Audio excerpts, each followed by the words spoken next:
అదేవిధంగా దీనికి కూడా జాతీయ హోదా ఇవ్వండి అని కేంద్రం మీద ఒత్తిడి పెంచడం తప్ప, ఢిల్లీ నుంచి నిధులు అడగడం తప్ప. So DPR is under preparation. ఇంజనీర్లు ఇచ్చినటువంటి టెంటేటివ్ రిపోర్ట్ ప్రకారంగా మాకు జాతీయ హోదా ఇవ్వండి అని. ఇవాళ పోలవరంకు జాతీయ హోదా ఇచ్చినప్పుడు ఎంత, ఇవాళ పోలవరం ఎంత అయింది తెలియదా మనకు?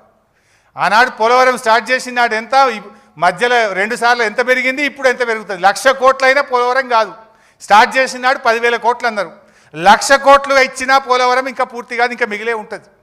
పెరుగుతుంది ఏ ప్రాజెక్ట్ అయినా. సో అదేదో తప్పు అన్నట్టు మాట్లాడినారు. అయితే ఇక్కడ ఇంట్రెస్టింగ్ పాయింట్ చెప్పాలి. రేవంత్ రెడ్డి రాగానే నారాయణపేట కొడంగల్ లిఫ్ట్ కొబ్బరికాయ కొట్టిండా? ఏ క్యాబినెట్ అప్రూవల్ ఉందని కొట్టినావు నాయన నువ్వు?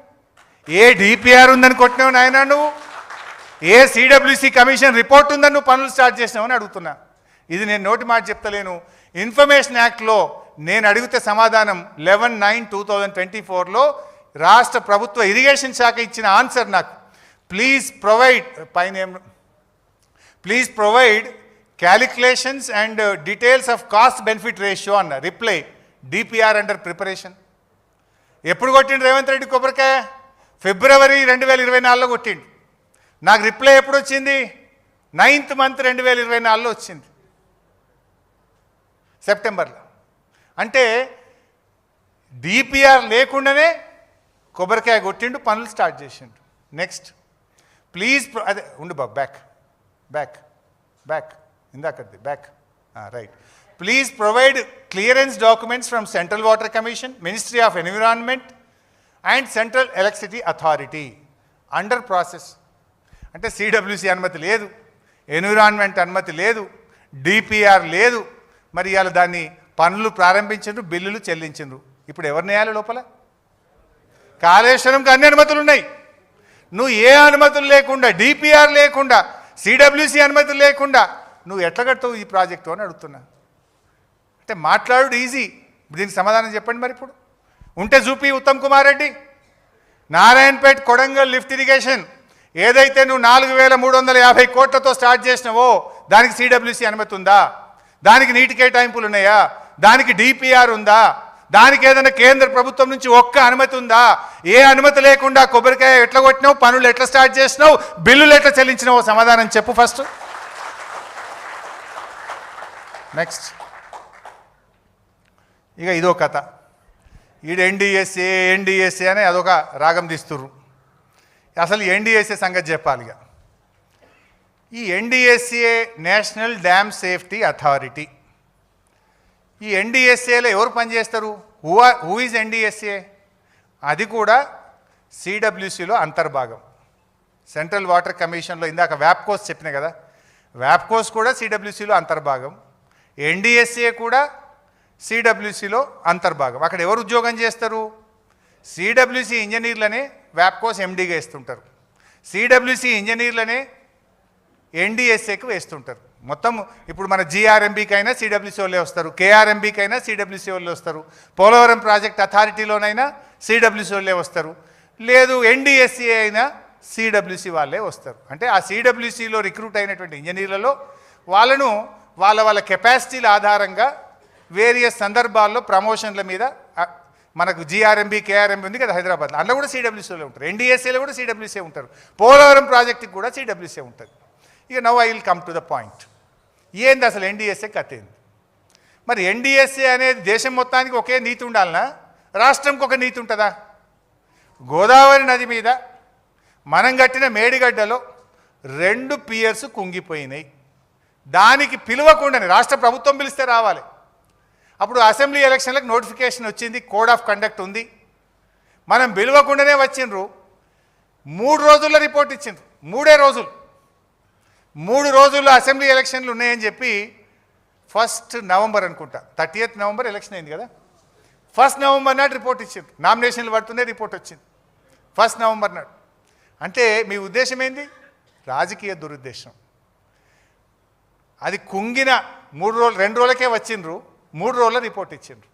మరి నేను ఒక క్వశ్చన్ అడుగుతున్నా, అదే గోదావరి నది మీద పోలవరం ప్రాజెక్టు కూలింది కదా, దాదాపు 3,000 కోట్ల రూపాయలు నష్టం జరిగింది కదా, ఒక్కసారి కాదు పోలవరం 3 సార్లు కూలింది కదా, మరి దాని మీద ఈ రోజు వరకు ఎన్డీఎస్ఏ ఎందుకు పోదు?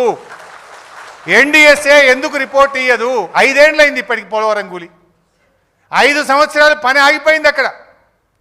మరి ఇప్పుడు ఏమంటున్నారు మీరు? 2 పిల్లర్లు గుంగుతేనే కేసీఆర్ మీద చర్య తీసుకోవాలి, ఇరిగేషన్ మంత్రి మీద చర్య తీసుకోవాలంటున్నావు. మరి పోలవరం 3 సార్లు కూలితే పోలవరం కట్టిన కేంద్ర ప్రభుత్వ అధినేత ప్రధానమంత్రి మీద చర్య తీసుకుంటావా? ఎగ్జిక్యూట్ చేసిన రాష్ట్ర ముఖ్యమంత్రి, ఆంధ్రప్రదేశ్ ముఖ్యమంత్రి మీద చర్య తీసుకుంటావా? ఎందుకో మాట్లాడరు అక్కడ.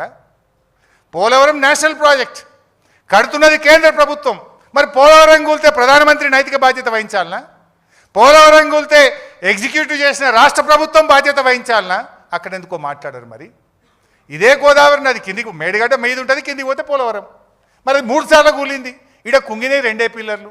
మరి ఆడికి ఎందుకో ఎన్డీఎస్ఏ పోదు, ఆడెందుకో రిపోర్ట్లు రావు, అక్కడెందుకో నైతిక బాధ్యత మాట్లాడరు.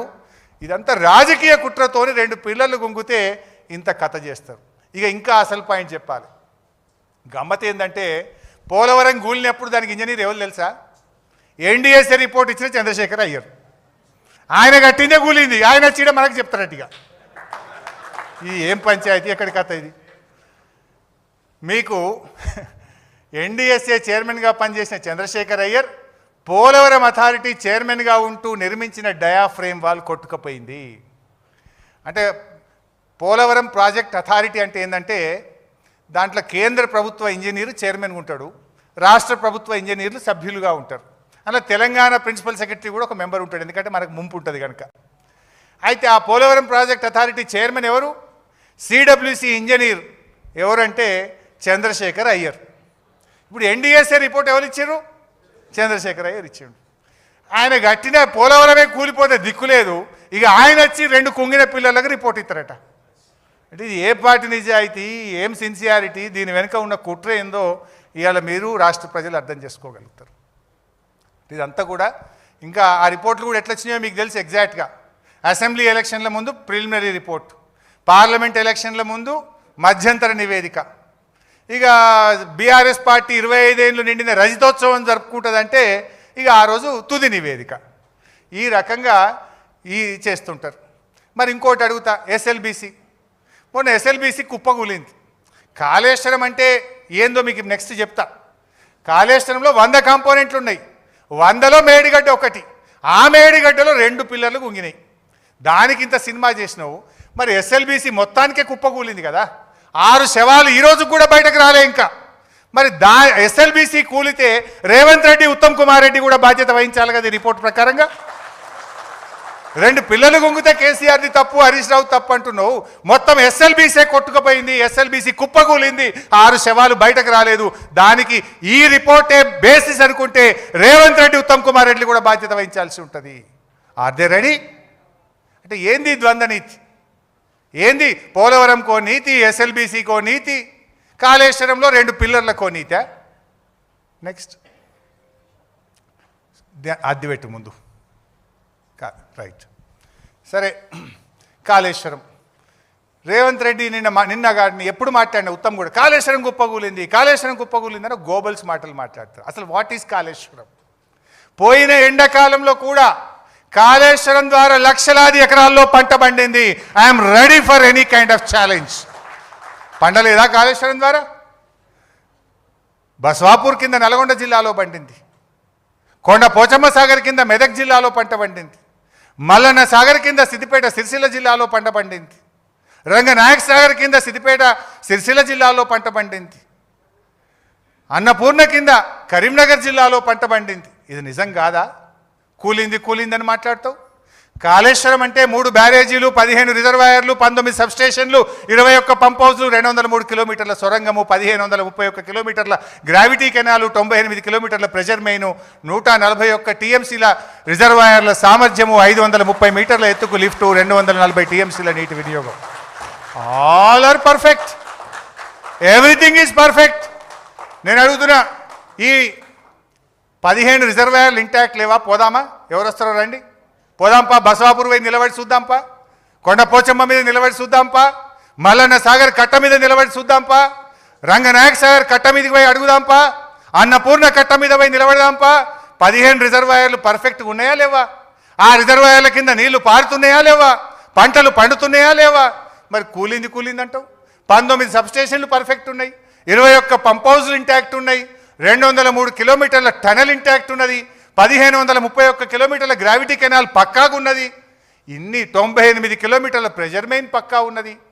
గా 3 బ్యారేజీల్లో ఒక బ్యారేజీలో 2 పియర్లు ఉంగినాయి గంతే.